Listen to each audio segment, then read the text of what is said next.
नमस्कार, आप देख रहे हैं कुमाऊं जनसंदेश में विनोद पनेरू। आगामी विधानसभा चुनाव 2027 को लेकर राज्य की प्रमुख विपक्षी पार्टी कांग्रेस भी पूरी तरह चुनावी मोड में आ गई है। प्रदेश भर में परिवर्तन संकल्प यात्रा आयोजित कर कांग्रेस नेता भाजपा सरकार को घेरने में कोई कसर नहीं छोड़ रहे हैं। कांग्रेस नेताओं का कहना है कि भाजपा सरकार में बेरोजगारी, भ्रष्टाचार और बदहाल स्वास्थ्य सेवाओं से लोग परेशान हैं। ऐसे में कार्यकर्ता जनता को भरोसा दिलाएं कि कांग्रेस सरकार आने पर आम जन की सुविधाओं का पूरा ध्यान रखा जाएगा। वहीं भाजपा विधानसभा चुनाव को देखते हुए पहले ही बूथ स्तर की तैयारी में जुटी हुई है। इधर भीमताल विधानसभा सीट में भी राजनीतिक सरगर्मियां तेज हो गई हैं। भीमताल विधानसभा से राम सिंह कैड़ा विधायक हैं और वे वर्तमान में कैबिनेट मंत्री भी हैं। ऐसे में वे प्रदेश भर के दौरे कर रहे हैं, लेकिन भीमताल विधानसभा क्षेत्र में खासे सक्रिय हैं। वे लगातार गाँव का दौरा कर जन समस्याएं सुनकर हर संभव निराकरण का प्रयास कर रहे हैं। प्रदेश में भाजपा की सरकार है और मुख्यमंत्री भी कई बार भीमताल आकर विधायक कैड़ा के कार्यों की तारीफ कर चुके हैं। क्षेत्र में भाजपा का जनाधार भी बढ़ा है। ऐसे में भाजपा समर्थक राम सिंह कैड़ा की जीत की हैट्रिक के प्रति आश्वस्त हैं, लेकिन क्षेत्र का एक बड़ा तबका इस बार बदलाव के मोड में भी है। भीमताल में राम सिंह कैड़ा के बाद जो सबसे चर्चित चेहरे माने जा रहे हैं वे कांग्रेस नेता लाखन सिंह नेगी और हरीश पनेरू हैं। क्षेत्र की जनता इनसे काफ़ी प्रभावित दिखाई दे रही है। सोशल मीडिया में भी लाखन सिंह नेगी और हरीश पनेरू के काफ़ी समर्थक हैं जो इन्हें भीमताल का विधायक देखना चाहते हैं। लेकिन इस बीच कांग्रेस से हरीश पनेरू और लाखन सिंह नेगी के अलावा कुछ और दावेदारों के नाम और सामने आए हैं।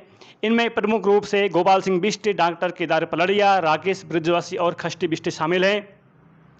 कांग्रेस के पूर्व प्रदेश अध्यक्ष और कांग्रेस जिला प्रभारी करण माहरा ने बताया कि विधानसभा चुनाव के लिए प्रत्याशियों के चयन की प्रक्रिया शुरू हो चुकी है।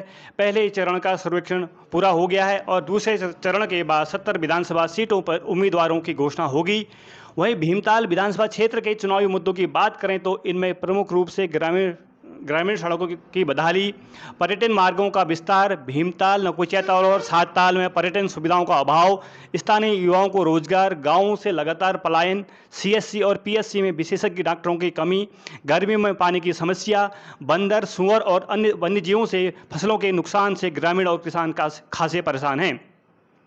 बता दें कि परिसीमन के बाद 2012 में भीमताल नई विधानसभा सीट बनी, तब भाजपा के दान सिंह भंडारी पहले विधायक चुने गए।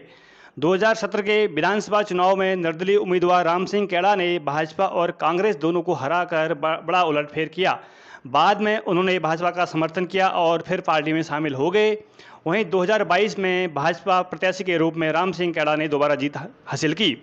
वहीं इस विधानसभा में भाजपा की मजबूत स्थिति की बात करें तो वर्तमान से यहां भाजपा का विधायक और राज्य सरकार का समर्थन, संगठनात्मक मजबूती और 2024 लोकसभा चुनाव में भाजपा को इस क्षेत्र में मिली बढ़त आगामी विधानसभा चुनाव में भाजपा को फायदा पहुंचा सकती है। जबकि कमजोरी यह है कि स्थानीय स्तर पर लोगों में विकास कार्यों को लेकर असंतोष भी साफ दिखाई दे रहा है।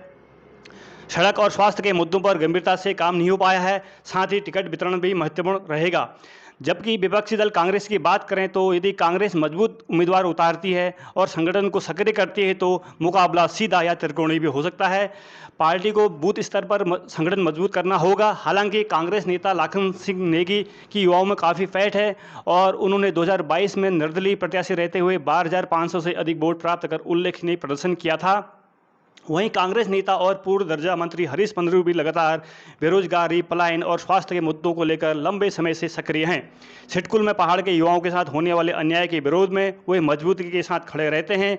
हरीश पनेरू ने 2027 का चुनाव लड़ने की मंशा सार्वजनिक रूप से जताई है और वे कांग्रेस से अपनी दावेदारी पेश कर रहे हैं। ऐसे में एक बड़ा युवा वर्ग भी उनके साथ दिखाई देता है।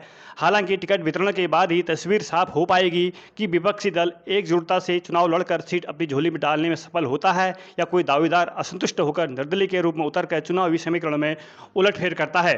फिलहाल इस खबर में इतना ही।